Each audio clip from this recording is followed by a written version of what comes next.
The story begins with a beautiful woman named Meera who is fated to marry a man from a wealthy family.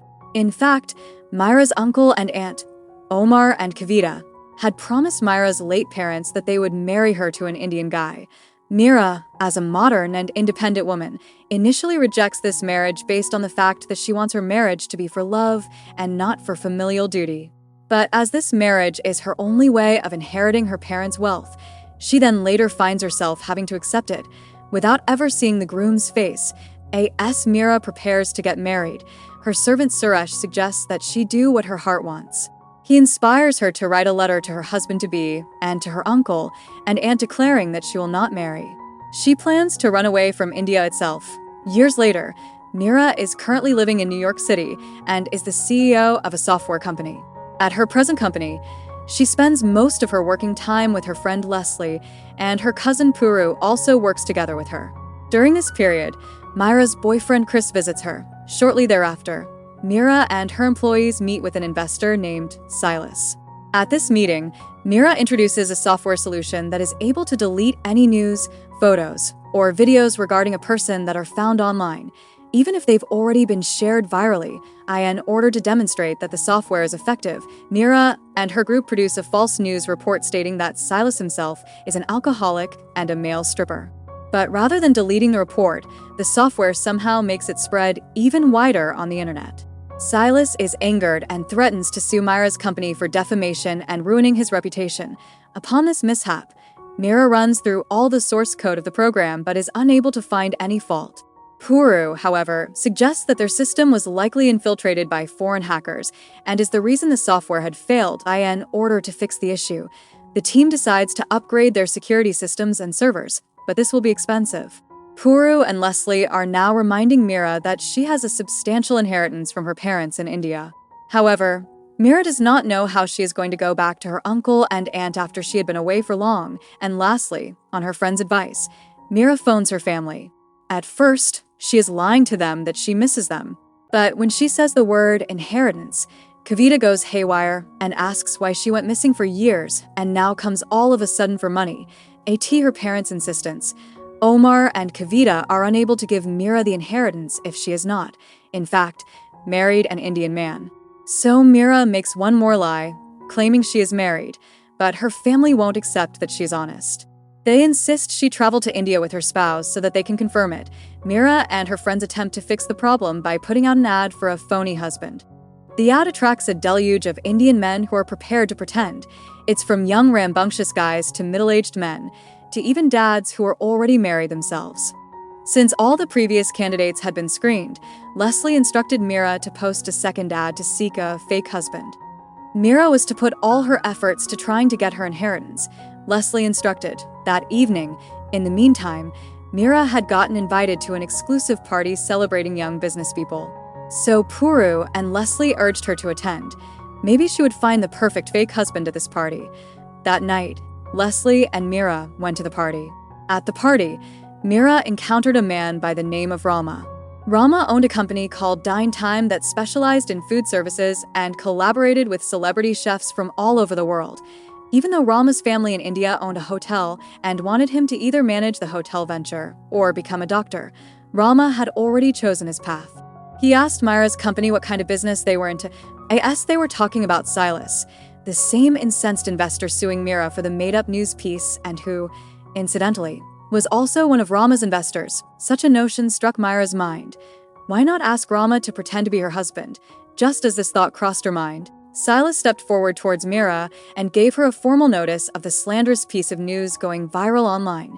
But then, right on the heels of that, Leslie showed up with the news. Rama had agreed to being the pretend husband of Meera.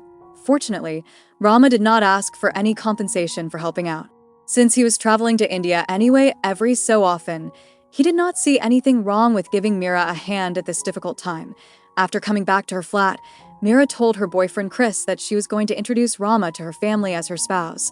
Later on, Meera and her friends reached Mumbai. To her surprise, Rama had already set up a fake marriage certificate so that the pretense could look more real in front of Meera's godparents.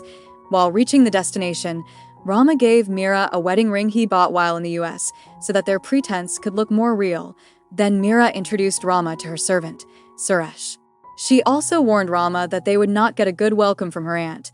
But to Meera's surprise, Aunt Kavita was actually very happy to see Rama. She thought that he seemed well-mannered and respectful to elderly people, but Kavita was upset that she hadn't been informed about Meera and Rama's marriage earlier on. She questioned why they hadn't briefed the family or invited them to their wedding. Rama started making up the story. He explained they'd married in a situation where Jupiter, Mars, Venus, the Sun, and the Moon were all in a line, and as ordained by the priest, they had to marry offhand. Miraculously, the bizarre apology succeeded with Kavita. Even though Rama and Meera had never actually had her official approval, Rama brought out the fake marriage certificate. But Kavita told Meera that she couldn't inherit so easily. Why? Because Kavita had already arranged a second wedding ceremony for them, this time with the entire extended family, so it would be in accordance with family traditions. When Meera heard that, she was furious. She had thought that the fake marriage certificate would be enough to secure her claim to the inheritance. She was so outraged that she went ahead to take out her fury on Rama, even though he was only trying to help her. The true cause of her fury was the fact that she was only interested in protecting her company from Silas's lawsuit. Later during dinner, Kavita, who was getting more and more curious, asked how Rama and Meera had met. That's when a conflict cropped up.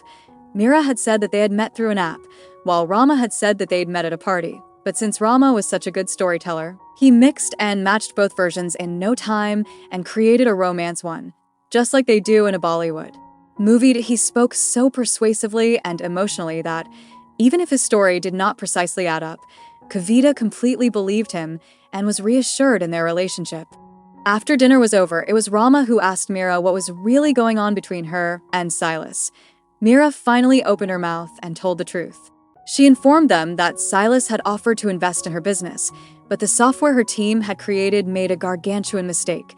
Instead of erasing facts, it had spread falsehoods about Silas himself. Though Rama worked in the restaurant and food sector, he understood Meera's problem very well. He even mentioned that it would be very costly to fix the server. Next, they talked about Rama's family, who just so happened to reside in the same city. Meera suggested that since they were already in India, Rama should avail himself of it and go see his parents. The next morning, Meera deliberately placed their phony marriage certificate where her Aunt Kavita would easily see it, so that it would make it easier for her to believe their story. That day, the four of them went out together and tried some of Mumbai's famous street food, stuff they hadn't eaten in a long time. While they were out, Meera ran into two of her old friends, Karina and Jayani, who had already heard the news that Meera was supposedly married.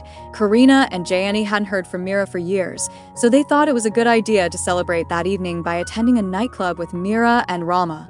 But as they returned home, they suddenly found Uncle Omar and Aunt Kavita making preparations for a traditional wedding ceremony of Meera and Rama. In fact, Omar and Kavita did treat the marriage certificate seriously. But since the alleged wedding took place in America, Kavita demanded that they have a formal ceremony with an Indian priest. Rama and Meera, being the fake husband and wife that they were, and Puru and Leslie both contributed to attempting to come up with ridiculous excuses to stop the ceremony. For a moment, Meera actually considered informing her uncle and aunt the real truth.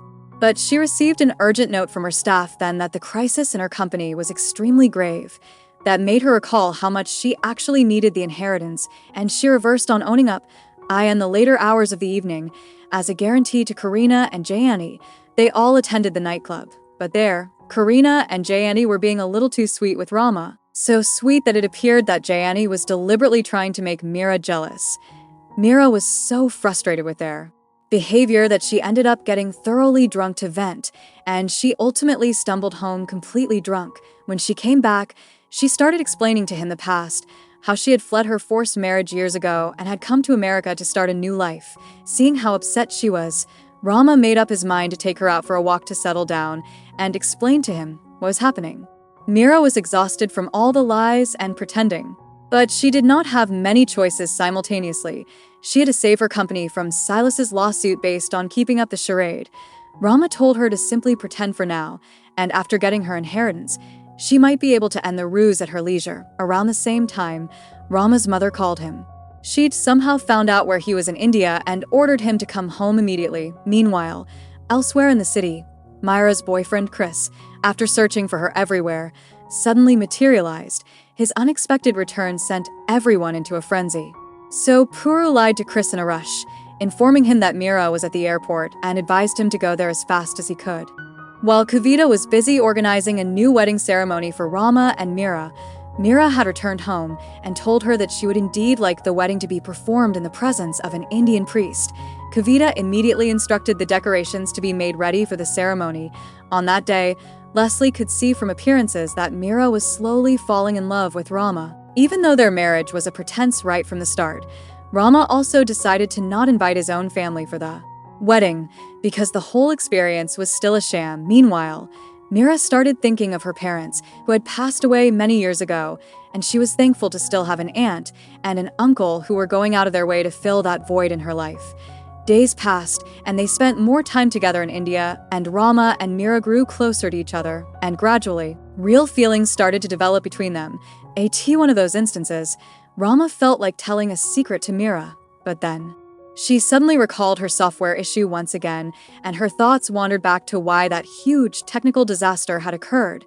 A couple of days later, the day of the official wedding ceremony arrived at last. Myra's family members and relatives all attended. The ceremony, Puru suddenly saw Chris, who, much to everyone's surprise, hadn't returned to America.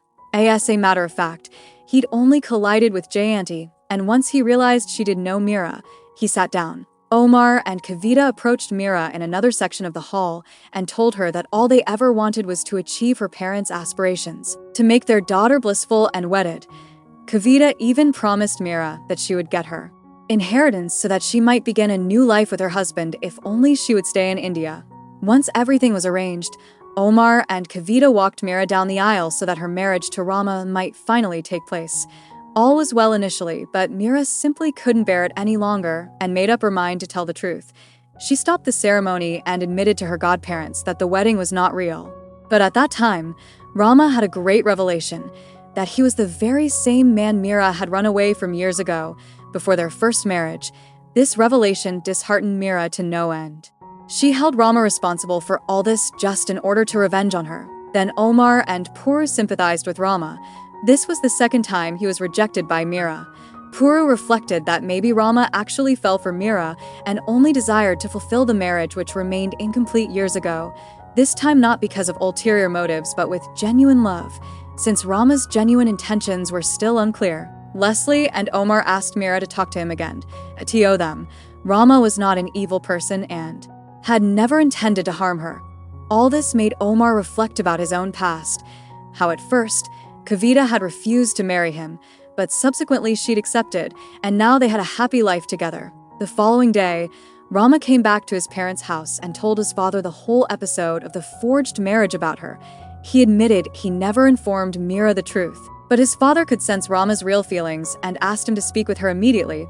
In the meantime, Meera, Puru, and Leslie concluded they would return to America. Omar and Kavita promised to keep supporting Meera financially.